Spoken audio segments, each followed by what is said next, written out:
Hello everyone, कैसे आप लोग। आई होप अच्छे होंगे। तो आज की वीडियो में हम डिस्कस करने वाले हैं आपका मोल कंसेप्ट।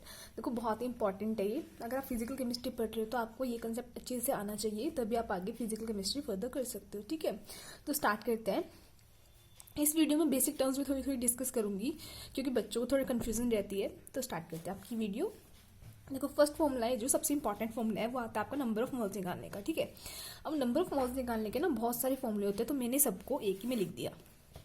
कैसे कि अगर आप नंबर ऑफ मोल्स निकालते हैं तो आपको क्या क्या फॉर्मूला लगा सकते हैं। आप देखो, आप गिवन मास बाय मोलर मास लगा सकते हैं, given number by Avogadro number लगा सकते हैं, और अगर आपको सपोज करो वॉल्यूम निकालने है तो क्या करेंगे, वॉल्यूम बाय 22.4 लीटर। बट एक चीज जो आपको ध्यान रखनी है वो क्या आएगी, आपकी कंडीशन। वो कंडीशन क्या होगी, आपकी एसटीपी। ठीक है, अगर आपकी एसटीपी कंडीशन आती है तभी आप ये वाला फॉर्मूला लगा सकते हो। तो यहाँ से आप कुछ भी निकाल सकते हो। अगर आपको मान लो मैंने गिवन मास दिया हुआ है अगर, ठीक है, आपको गिवन नंबर निकालना है, मतलब कितने नंबर ऑफ पार्टिकल्स प्रेजेंट है, कितने एटम्स प्रेजेंट है, कितने मॉलिक्यूल्स प्रेजेंट है, आप कैसे निकालोगे। अब given mass by molar mass निकालोगे, इक्वल में क्या करोगे, given number by Avogadro number. तो given mass by molar mass into में एवोगैड्रो नंबर चल जाएगा, तो आपको क्या निकल जाएगा, given number of atoms molecules या पार्टिकल्स जो भी आपको निकालना हो। तो ठीक है, ये नंबर ऑफ मोल्स निकालने के ये फॉर्मूला और ये आपस में भी लिंक है, तो आप इनसे कुछ भी निकाल सकते हो। ठीक है, फर्स्ट फॉर्मूला क्लियर हो चुका होगा आपको। सेकंड थिंग आती है 1 AMU। देखो AMU ना बहुत जगह डिस्कस होता है कि 1 AMU होता है क्या, और बच्चों को यही नहीं पता होता। तो देखो क्या किया मैंने, कार्बन का एटम लिया, कार्बन का एटम लिया मैंने, उसके क्या कर दिया, 12 टुकड़े कर दिया। अगर मैं उसके 12 टुकड़े कर देती हूँ बच्चों, तो क्या होगा मेरे पास, उसका जो एक टुकड़ा होगा ये वाला, ठीक है, जैसे एक पिज्जा लिया, उसका एक पीस ले लिया मैंने, तो एक कार्बन एटम का एक टुकड़ा जो ये है, ये क्या हो गया आपका 1 AMU। ठीक है, इसको हमने 1 AMU बोला, मतलब ये क्या हो गया, जो पूरा कार्बन एटम था उसके 12 हिस्से है ना, तो 1/12 हिस्सा हो गया ये किसका, कार्बन एटम 12 का। यही मैंने लिखा है 1 AMU क्या हो गया, 1/12 हिस्सा हो गया किसका, मास ऑफ कार्बन 12 का। ठीक है, अब जो टर्म आती है आपकी क्या आती है, एटॉमिक मास। तो एटॉमिक मास बच्चों क्या होता है, एटॉमिक मास ये होता है आपका कोई भी एक एटम है उसका कितना मास है। सपोज करते हैं, मेरे पास इरेजर पड़ा है, देखो इससे बताती हूँ, आपके पास ये इरेजर पड़ा है, ठीक है, सपोज करो ये एक एटम है आपके पास। ठीक है, एक एटम का जो मास होगा ना उसको हम क्या बोलेंगे, आपका एटॉमिक मास बोलेंगे। देखो फॉर एग्जाम्पल मैं हीलियम के लिए लेती हूँ, कितना होता है आपको पता होगा, 4 AMU बोलते हैं। ऑक्सीजन के लिए कितना बोलते हैं, 16 बोलते हैं। सपोज नाइट्रोजन है, नाइट्रोजन के लिए हम 14 AMU बोलते हैं। हाइड्रोजन है, हाइड्रोजन के लिए हम 1 AMU बोलते हैं। ठीक है, सिंपल सी बात है, एटॉमिक मास आपको समझ आ गया। देन आता है आपका मोलर मास। मोलर मास क्या होता है मैम, या फिर इसको आप ग्राम एटॉमिक मास भी बोल सकते हो। मैम क्या होता है, देखो ये तो एक एटम है, अगर यही एटम में कितने ले लेती हूँ, 6.022 × 10⁻23 एटम्स ले लेती हूँ, जो कि आपका क्या है, एवोगैड्रो नंबर है, तो मतलब ये कितने हो गए, 1 मोल हो गए। अगर मैं ऐसे ऐसे इतने सारे एटम से लेती हूँ, मतलब 1 मोल एटम ले लेती हूँ मैं, ठीक है, तो उनका जो मास होगा ना उसको आप क्या बोलोगे, मोलर मास बोलोगे, या फिर आप क्या बोलोगे, ग्राम एटॉमिक मास बोलते हैं। ठीक है, और इसका भी सेम ही होता है, बस आपके AMU की जगह आपको क्या लगाना है, ग्राम लगाना है। सपोज हीलियम का बोलती हूँ तो हीलियम में आप क्या लगाओगे, 4 ग्राम। ऑक्सीजन में बोलती हूँ तो ऑक्सीजन में क्या लगाओगे, 16 ग्राम।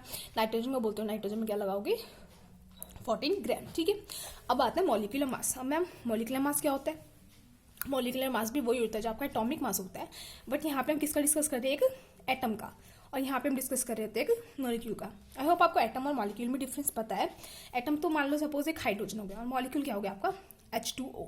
ठीक है, तो ये H2O का मॉलिक्यूल लिया मैंने, इसका जो मास है, इस पूरे H2O मॉलिक्यूल का जो मास है वो क्या हो गया, आपका मॉलिक्यूलर मास हो गया। वहीं पे अगर मैं एक मोल H2O मॉलिक्यूल्स लेती हूँ, मतलब यही बहुत सारे लेती हूँ, कितने, 6.0 × 10⁻23 मॉलिक्यूल्स ले लेती हूँ ये वाले H2O के, तो क्या हो जाएगा आपका ग्राम मॉलिक्यूलर मास हो जाएगा। ठीक है, पढ़ लेना, मैंने वैसे एक्सप्लेन कर दिया है। अब आपके पास क्वेश्चन देती हूँ मैं दो, इन दोनों क्वेश्चन के आंसर बताना। एक तो मेरे पास 1 ग्राम हाइड्रोजन एटम है और 1 ग्राम कार्बन एटम्स है, तो मैं ये पूछ रही हूँ नंबर ऑफ एटम्स किस में ज्यादा होंगे। कैसे निकाल सकते हो, आपको सोचना है। ठीक है, देखना किस में ज्यादा होंगे, मुझे आंसर कमेंट बॉक्स में बता देना। सेकेंड क्वेश्चन आपका, मेरे पास 1 ग्राम ऑक्सीजन है एटम है, 1 ग्राम O2 है, ठीक है, और 1 ग्राम O3 है, तो नंबर ऑफ एटम्स किस में ज्यादा होंगे। ठीक है, तो ये दो क्वेश्चन दे रही हूँ आपको, ये दोनों बताना मुझे। ठीक है, देन आता है आपका 6th फॉर्मूला, जो कि है मास परसेंट निकालना एलिमेंट का। ये कैसे निकालते हैं, देखो कैसे निकालेंगे, क्या करना है आपको, मास ऑफ दैट एलिमेंट जिसका हमें निकालना है, डिवाइड बाय में टोटल मास ऑफ पूरे कंपाउंड का मास, इनटू में 100। मैम समझ में आया, देखिए एग्जांपल समझते हैं। आपके पास H2O मॉलिक्यूल है, उसका आपने मास परसेंटेज निकालना है, किसका, सपोज करते हैं हाइड्रोजन का निकाल रहे हैं। ठीक है, तो हाइड्रोजन कितने आपकी, मास कितना होगा हाइड्रोजन का, क्योंकि 2 हाइड्रोजन है और एक हाइड्रोजन का मास होता है 1, तो कितना मास हो गया आपका, 2 हो गया। ठीक है, और जो ये पूरा कंपाउंड है इसका मोलर मास कितना हो गया, हाइड्रोजन का 2 इंटू 1 प्लस ऑक्सीजन कितना होता है 16, तो कितना हो गया 18, तो मैम कितना हो गया 18, तो 2/18 इंटू 100, मतलब जिसका हमें निकालना है जिस एलिमेंट का, डिवाइड बाय में टोटल कंपाउंड का, ठीक है, इंटू में 100 कर देंगे तो मास परसेंट निकल जाएगा। सिमिलरली आप ऑक्सीजन का भी निकाल सकते हैं। कैसे? ऑक्सीजन का कितना मास है 16, ठीक है, क्योंकि एक ही ऑक्सीजन है, और डिवाइड बाय में टोटल मास इंटू में 100, तो इसको सॉल्व करोगे कि इसका आ गया मास परसेंट ऑफ ऑक्सीजन का आ गया, ठीक है। देन आता है आपका मॉलिक्यूल फॉर्मूला। मॉलिक्यूल फॉर्मूला क्या हो गया? जो आपका एक्चुअल फॉर्मूला है, सपोज करो C6H6 है, ये आपका एक्चुअल फॉर्मूला हो गया, या फिर आप बोलते हो C6H12O6 ग्लूकोज के लिए, ठीक है, ये आपका मॉलिक्यूलर मास हो गया जो कि आपका एक्चुअल फॉर्मूला है। बट वहीं पे अगर मैं एम्पेरिकल फॉर्मूला बोलती हूँ तो एम्पेरिकल फॉर्मूला क्या हो जाएगा आपका? सिंपलेस्ट रेशो, मतलब आप उसको कितना सिंपल कर सकते हो। जैसे C6H6 है तो सिंपलेस्ट क्या हो गया 6 है ना, तो मैं इसको CH लिख सकती हूँ ना, क्योंकि रेशो तो वही रहेगा, 1:1 यहाँ पे था और 1:1 वहाँ यहीं पे हो गया, तो ठीक है। ऐसे आप C6H12O6 के लिए लिखेंगे तो क्या लिखेंगे C1H2O1। आई होप ये तो आपको लिखना आता ही होगा, ठीक है, तो ये हो गया। अब यहाँ से जो एक फॉर्मूला निकल के आते हैं, इससे भी क्वेश्चन आते हैं, तो ये क्या फॉर्मूला आपका मॉलिक्यूलर फॉर्मूला, जो ये वाला actual formula is equal to n into में एम्पेरिकल फॉर्मूला। आप बोलोगे मैम n क्या होता है, तो देखो n हम निकालते हैं कैसे। सपोज करो आपको मॉलिक्यूलर फॉर्मूला दिया हुआ C6H6, तो आपको n फैक्टर निकालना है, तो n फैक्टर कैसे निकालते हैं? Molecular formula by empirical formula, तो आपका n निकल जाएगा कैसे? C6H6 बाय CH कर देंगे तो कितना आएगा 1 से 1 6 आ गया ना, तो आपका देखो यहाँ पे इसको 6 से मल्टीप्लाई करते हैं तो ये भी C6H6 बन जाएगा। तो मॉलिक्यूलर फॉर्मूला क्या हो जाएगा आपका किस n इंटू में एम्पेरिकल फॉर्मूला, राइट। अब सेकंड देखते हैं क्या आता है हमारी चीज। देखो ये टेबल आपके एनसीईआरटी में गिवन है और यहाँ से क्वेश्चन आएगा, गारंटी लिखवा लो, 100% लिख के दे रही हूँ मैं, ठीक है, क्योंकि आपसे पूछा जाता है कि क्या बनाओगे आप फॉर्मूला, ठीक है। तो देखते हैं कैसे। देखो आपको क्या दिया होगा, एलिमेंट दिया होगा, जैसे कि Fe दे रखा है और ऑक्सीजन दे रखा है। देन आपको मोलर मास दिया भी हो सकता है, नहीं भी दिया हो सकता, क्योंकि कुछ कुछ के तो आपको याद ही होते हैं, तो देख लेना, ठीक है। Fe केस में दिया हुआ आपको 56, ऑक्सीजन केस में दिया हुआ आपको कितना 16। देन आपको परसेंटेज कंपोजिशन भी गिवन होगी। Fe केस में दे रखे आपको 69.9 और ऑक्सीजन के केस में दे रखे आपको 13.1, ठीक है। अब आपको क्या करना है, आपको क्या करना है, नंबर ऑफ मोल्स निकालना है। तो नंबर ऑफ मोल्स आप कैसे निकालोगे, देखो कैसे निकालोगे, जो परसेंटेज कंपोजिशन आपको गिवन है डिवाइड में क्या करोगे आप मोलर मास कर दोगे, ठीक है। जैसे इसकी 69.9 है तो इसका मोलर मास कितना है 56 है, तो परसेंटेज कंपोजिशन बाय में मोलर मास। सिमिलरली ऑक्सीजन के लिए करते हैं तो परसेंटेज कंपोजिशन बाय में मोलर मास। कितना आंसर आ गया आपका 1.25 और 1.88। अब मोलर मास निकालने के लिए क्या करना है, आपने नंबर ऑफ मोल्स निकाल दिए। अब मोलर मास निकालने के लिए क्या करोगे, जो सबसे छोटा इनमें से कौन है सबसे छोटा, 1.25 या 1.88? मैम 1.25 है, तो क्या करोगे 1.25 डिवाइड बाई 1.25। सिमिलरली इसको भी किससे डिवाइड कर दोगे 1.25 से। देखो यहाँ पे आपका आंसर है 1 और यहाँ पे आपका आंसर है 1.5।